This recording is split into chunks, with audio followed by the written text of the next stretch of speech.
your questions, Coach. Sure. I forgot my glasses today, Dustin, and I don't have my contacts in, so hopefully I don't screw this up.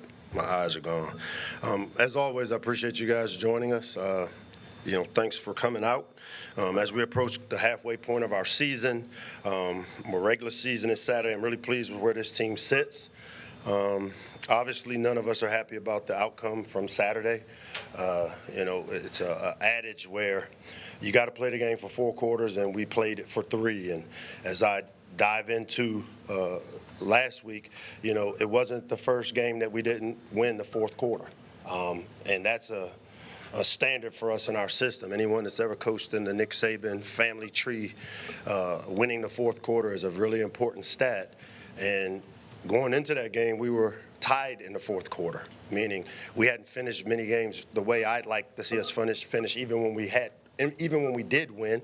And because of it, there's an old adage, it gets us when it gets us, and it got us on Saturday with us not finishing and winning the 4th quarter, which is paramount of championship teams. Winning the 4th quarter represents finishing strong, head-butting the finish. All these are standards for us, and so we'll work really hard this week to emphasize the way we finish and expect us to do a better job like we've done in all the other areas we've had to make these corrections.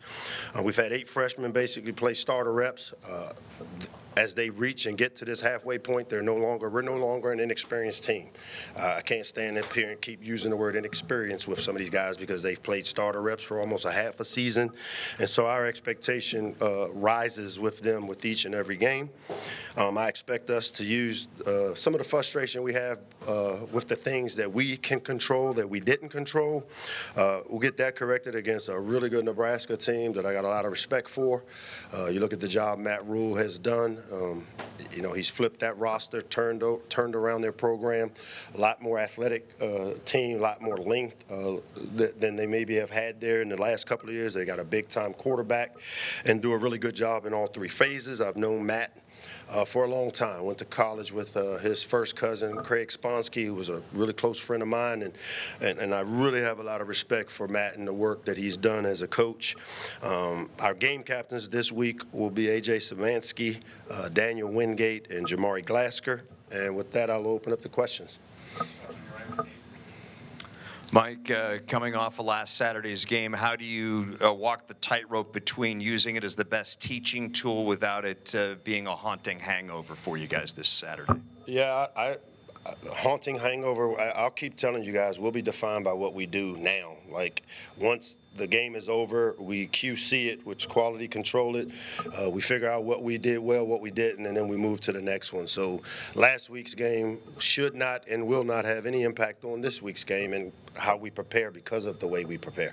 Nebraska leads the Big Ten in defending the pass. What kind of things do you see on the tape, and how is that going to present a challenge to you guys this Saturday? They also are probably a team that gives up a little bit of stuff in the run game. That's the other side of it. They're great pass defense.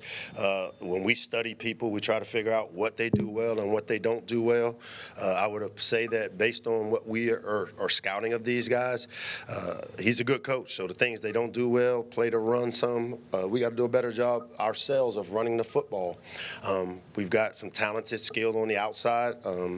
Our guys have to make the plays that are there to be made, and I expect us to do that. And so this week, I think we're a team that will match up evenly with this Nebraska team. They're super talented. Like I said, their quarterback is a guy that we've got to do a really good job of trying to affect. They've got great skill in the backfield, as they've always had.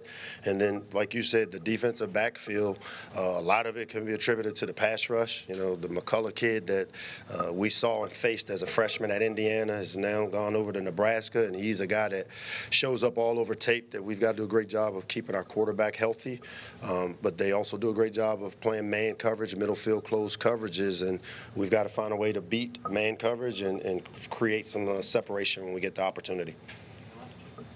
And Mike, kind of what have you seen from the players the last couple of days to kind of give you confidence in knowing that they're motivated to regroup, and then how do you keep one loss from turning into a losing streak? Yeah, again, we'll be defined by what we do in the present.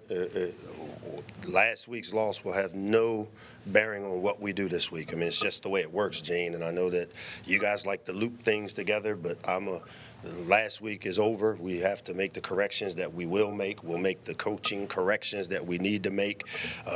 We turned the page on last week just like we do every play. We got to get to the next play. We get to the next game.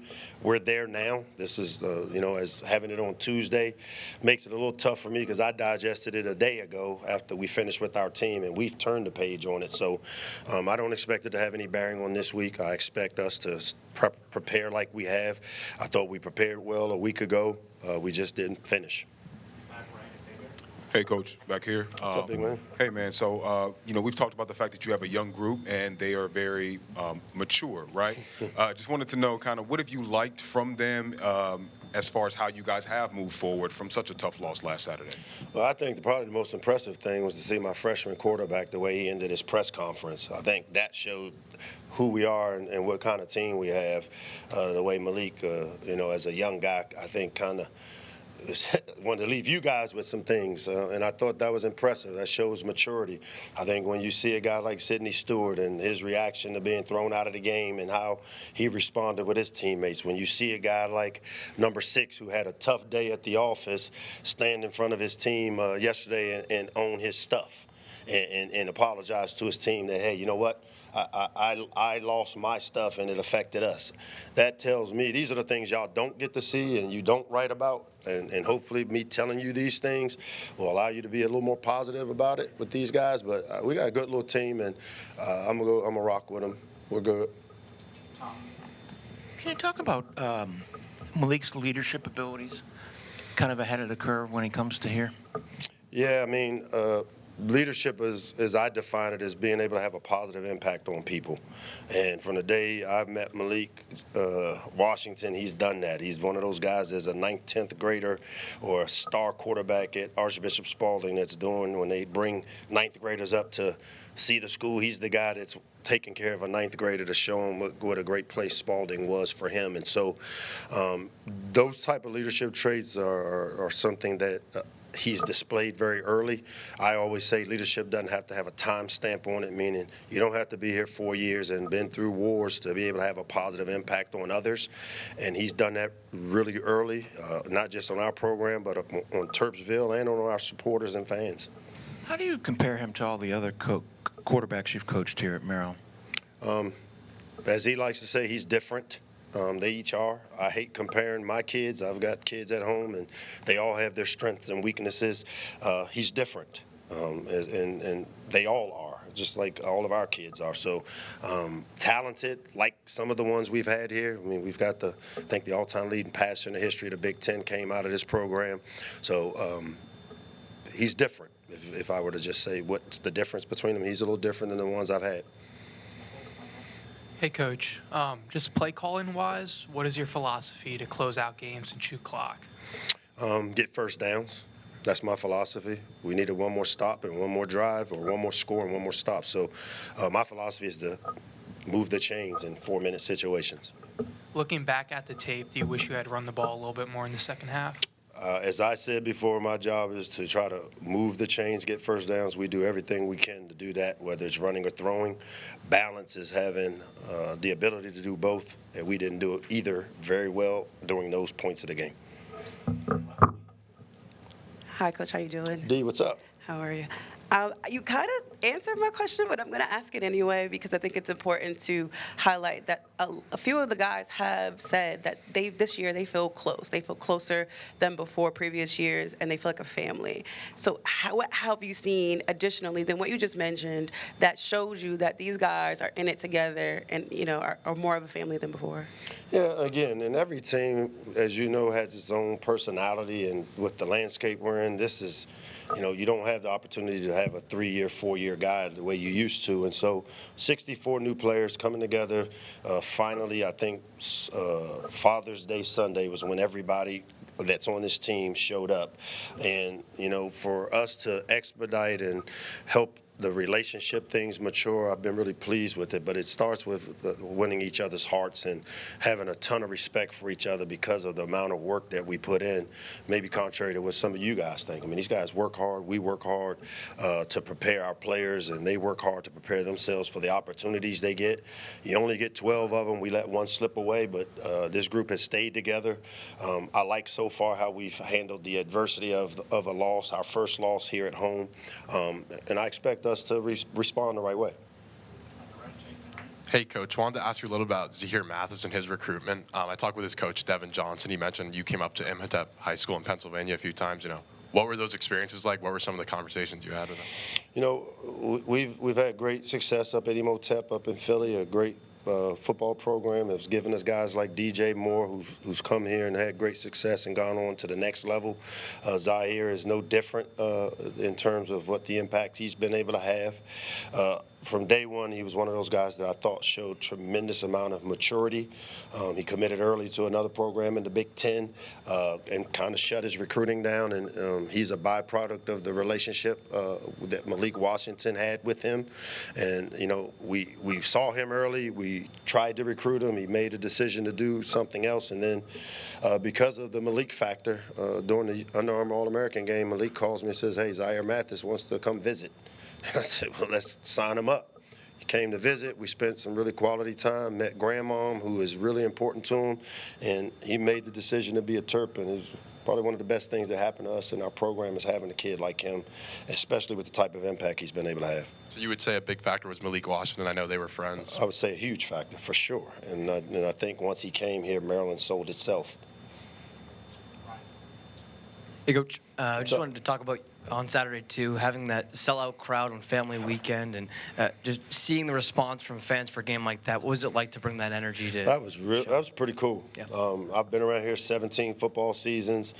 We did not get the corners completely filled up the way, I'd seen it before back in 2001. But to walk out and know that a team from 3,000 miles away, it wasn't their fans, because I've been in there when we've sold out, and it's been a more friendly for the visitors. And this is a byproduct of what this team has done. They've created enough interest from our local people to decide, hey, let's go check out what's going on over in Terpsville. And so kudos to our team for those guys putting themselves in that position to create an environment. Great job by our marketing people, our administrative, our staff, game operations people. But we're really proud of the way our fans showed up for us, and disappointed that we didn't allow ourselves to build on what we were able to create. But we're looking forward to getting back on the horse and going again this weekend. You mentioned, too, the role that the administration and Jim Smith have with the new incentives. When you do that Terp walk and you walk through Jones Hill House and see the fan fest and everything there, some of the new stuff, how exciting does it get you about the future of that recruitment for new fans? I mean, it's about the fans. I think Jim, his staff, Diana, Joe, those guys understand what it looks like, and it's easy to say win games and people come, but it's a lot more to it.